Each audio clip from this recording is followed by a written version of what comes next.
United States, Mike Pence.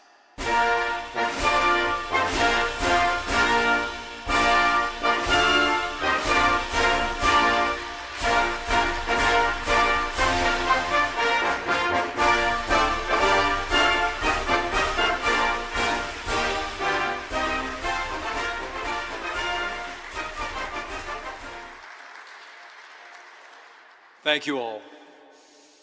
To Secretary Carson, Secretary DeVos, Dr. Larry Arnn, educators, students, and participants, and all those looking on for this White House Conference on American History.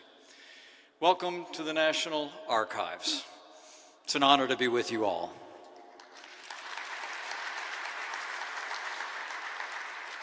Please. Today is Constitution Day, a day in which we celebrate the work of genius that's preserved in these very halls. 233 years ago today, our founders completed what for them was the work of a nation, but for humanity, a work for the ages, the Constitution of the United States of America.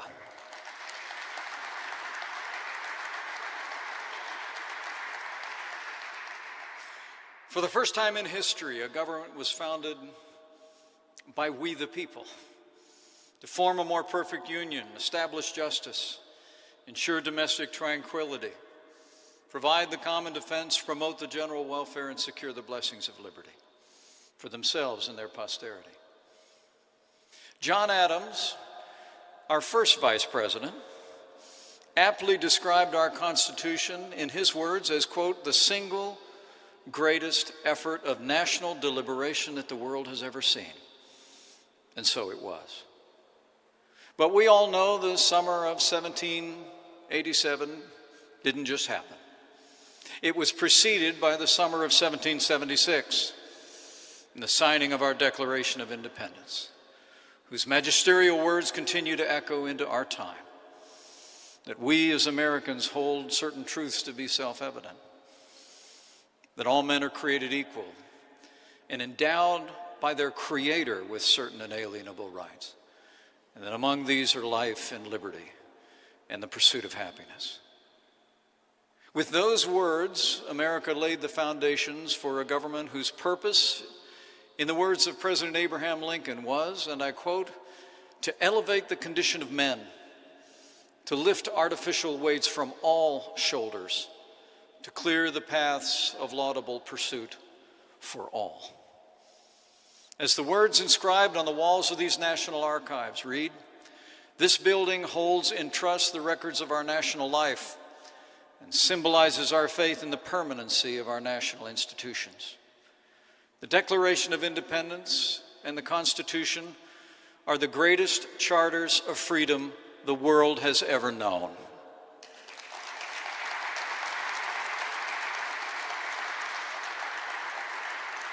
The character of our people and the principles enshrined there are the reason for our nation's unparalleled success.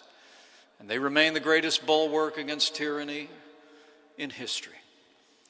And the reason is simple. Our founders knew history. Sadly, we live in a time when too many are forgetting history today.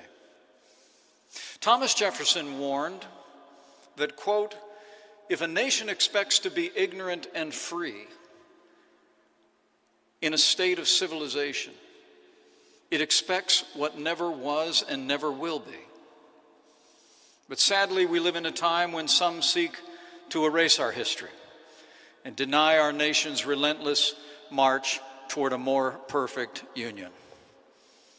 As President Trump has observed, in too many of our schools and universities, millions of young people are educated by those who seek to wipe out our history, defame our heroes, erase our values, and indoctrinate our children. But we gather here today, soon to hear from the President of the United States, as Americans who are committed to affirming the greatness of this nation and the ideals of our founders.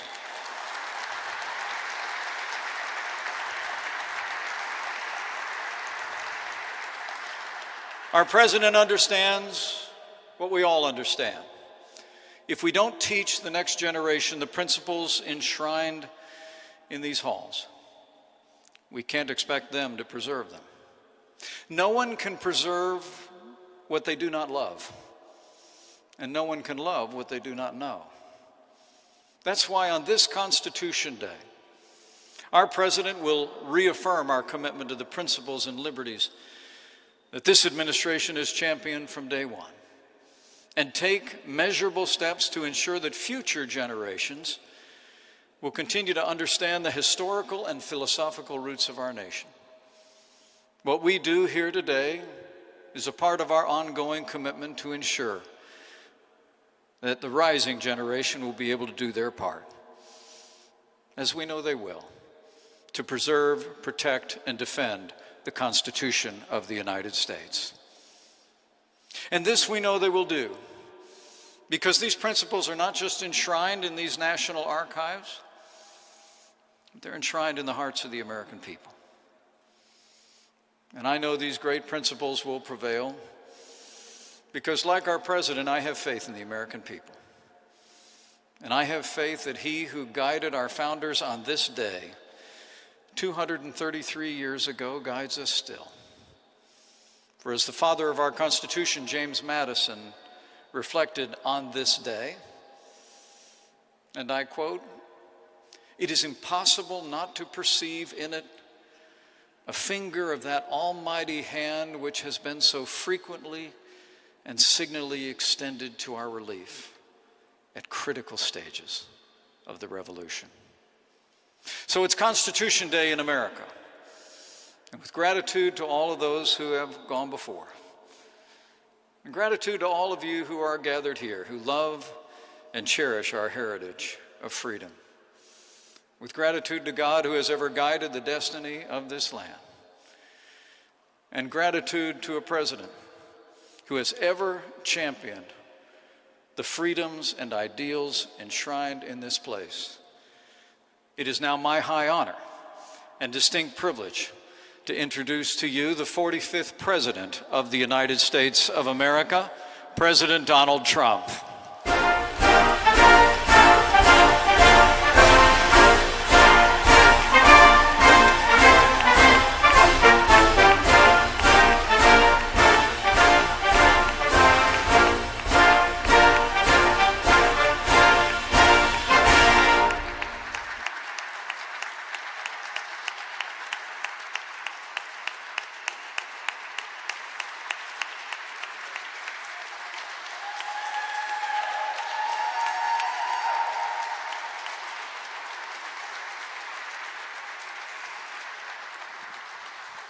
Thank you very much. Thank you, Mike, great Vice President. I'm truly honored to be here at the very first White House Conference on American History, so important. Our mission is to defend the legacy of America's founding, the virtue of America's heroes, and the nobility of the American character. We must clear away the twisted web of lies in our schools and classrooms and teach our children the magnificent truth about our country. We want our sons and daughters to know that they are the citizens of the most exceptional nation in the history of the world.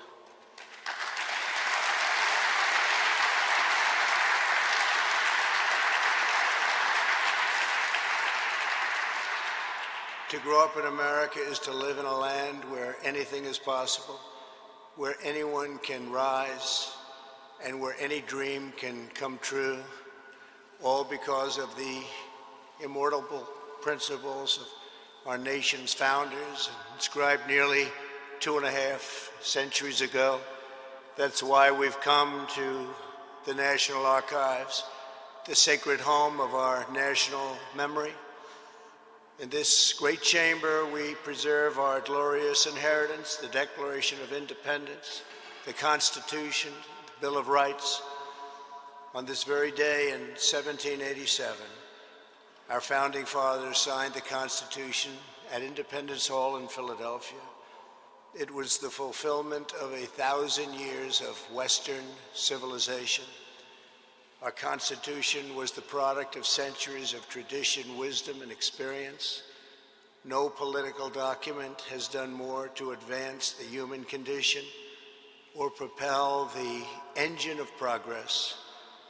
Yet as we gather this afternoon, a radical movement is attempting to demolish this treasured and precious inheritance. We can't let that happen.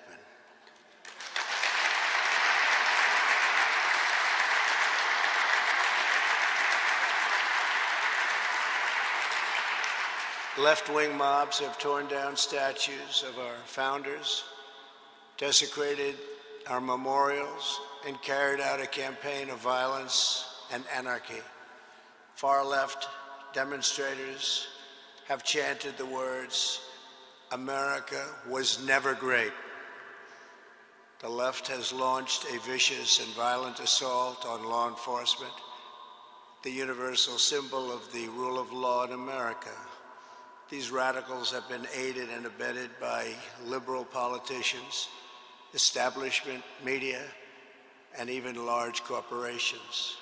Whether it is the mob on the street or the cancel culture in the boardroom, the goal is the same: to silence dissent, to scare you out of speaking the truth, and to bully Americans into abandoning their values, their heritage, and their very way of life.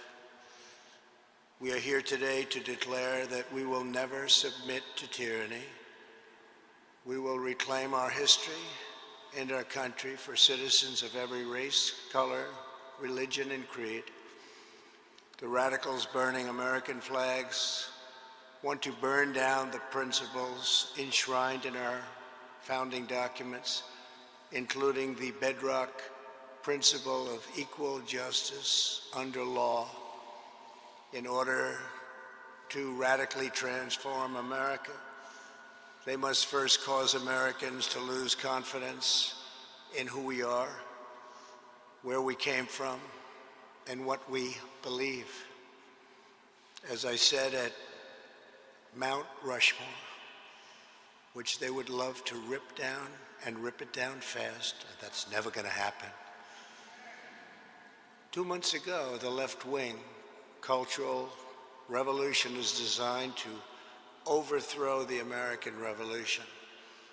As many of you testified today, the left-wing rioting and mayhem are the direct result of decades of left-wing indoctrination in our schools. It's gone on far too long. Our children are instructed from propaganda tracks like those of Howard Zinn that try to make students ashamed of their own history. The left has warped, distorted, and defiled the American story with deceptions, falsehoods, and lies. There is no better example than the New York Times totally discredited 1619 Project. This project rewrites American history to teach our children that we were founded on the principle of oppression, not freedom.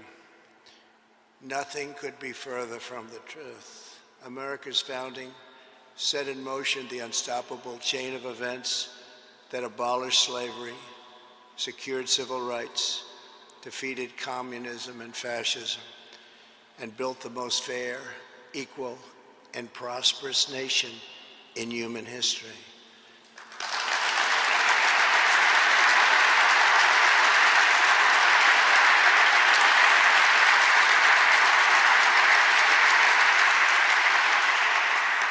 The narratives about America being pushed by the far left and being chanted in the streets bear a striking resemblance to the anti-American propaganda of our adversaries, because both groups want to see America weakened, derided, and totally diminished. Students in our universities are inundated with critical race theory. This is a Marxist doctrine holding that America is a wicked and racist nation, that even young children are complicit in oppression, and that our entire society must be radically transformed. Critical race theory is being forced into our children's schools. It's being imposed into workplace trainings, and it's being deployed to rip apart friends, neighbors, and families. A perfect example of critical race theory was recently published by the Smithsonian Institution. This document alleged that concepts such as hard work, rational thinking, and the nuclear family and belief in God were not values that unite all Americans, but were instead aspects of whiteness. This is offensive and outrageous to Americans of every ethnicity, and it's especially harmful to children of minority backgrounds who should be uplifted, not disparaged. Teaching this horrible doctrine to our children is a form of child abuse in the truest sense of those words. For many years now, the radicals have mistaken Americans' silence for weakness, but they're wrong. There is no more powerful force than a parent's love for their children, and patriotic moms and dads are going to demand that their children are no longer fed hateful lies about this country. American parents are not going to accept indoctrination in our schools, cancel culture in our work, or the repression of traditional faith, culture, and values in the public square. Not anymore.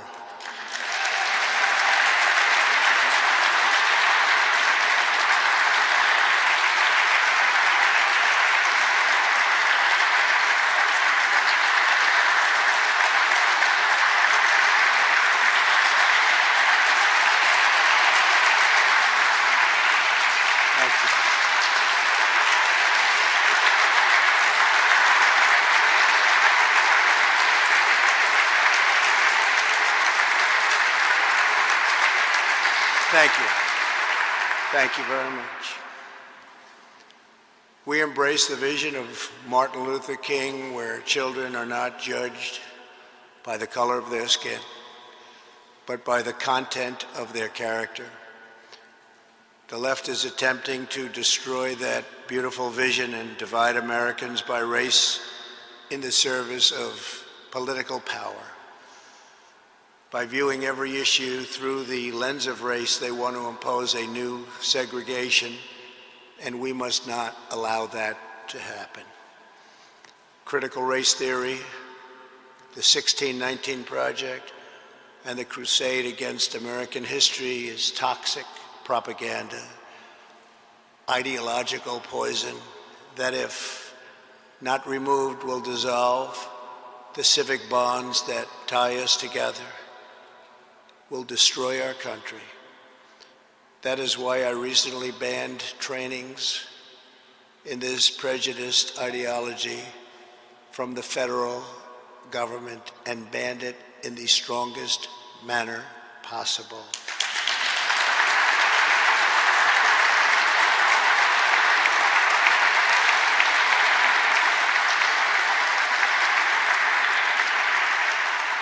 The only path to national unity is through our shared identity as Americans.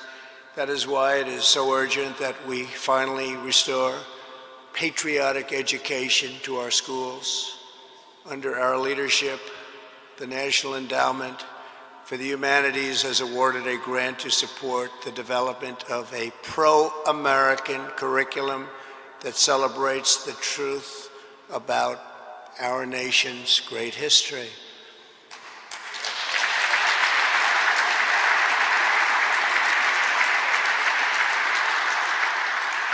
We are joined by some of the respected scholars involved in this project, including Professor Wilfred McClay. Wilfred? Please, thank you very much. Welcome. Thank you. Dr. Peter Wood of the National Association of Scholars. Dr. Peter. Thank you. Thank you. And Ted Rebarber. Thank you, Ted. Thank you very much, Ted. Today, I'm also pleased to announce that I will soon sign an executive order establishing a national commission to promote patriotic education. It will be called the 1776 Commission.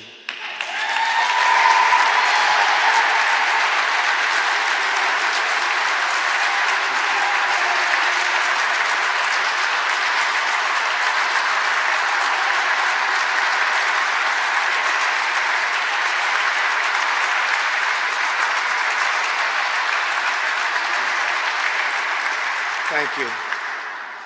It will encourage our educators to teach our children about the miracle of American history and make plans to honor the 250th anniversary of our founding. Think of that, 250 years. Recently, I also signed an executive order to establish the National Garden of American Heroes, a vast outdoor park that will feature the statues of the greatest Americans who have ever lived. Today I'm announcing a new name for inclusion. One of the 56 signers of the Declaration of Independence was a patriot from Delaware. In July of 1776, the Continental Congress was deadlocked during the debate over independence. The delegation from Delaware was divided. Caesar Rodney was called upon to break the tie. Even though he was suffering from very advanced cancer, he was deathly ill. Rodney rode 80 miles through the night, through a severe thunderstorm, from Dover to Philadelphia to cast his vote for independence. For nearly a century, a statue of one of Delaware's most beloved citizens stood in Rodney Square, right in the heart of Wilmington. But this past June, Caesar Rodney's statue was ordered removed by the mayor and local politicians as part of a radical purge of America's founding generation. Today, because of an order I signed, if you demolish a statue without permission, you immediately get 10 years in prison.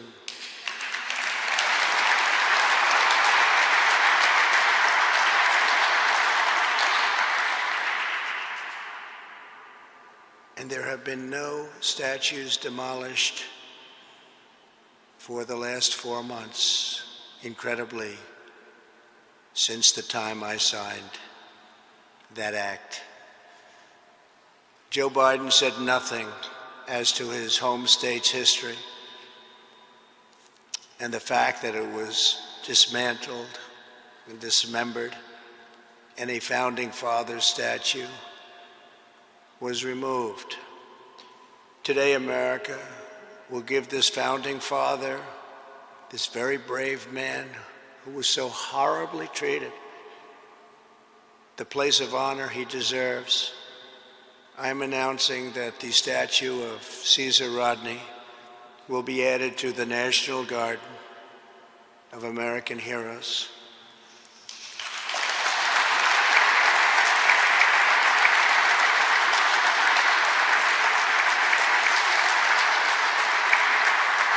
From Washington to Lincoln, from Jefferson to King, America has been home to some of the most incredible people who have ever lived. With the help of everyone here today, the legacy of 1776 will never be erased.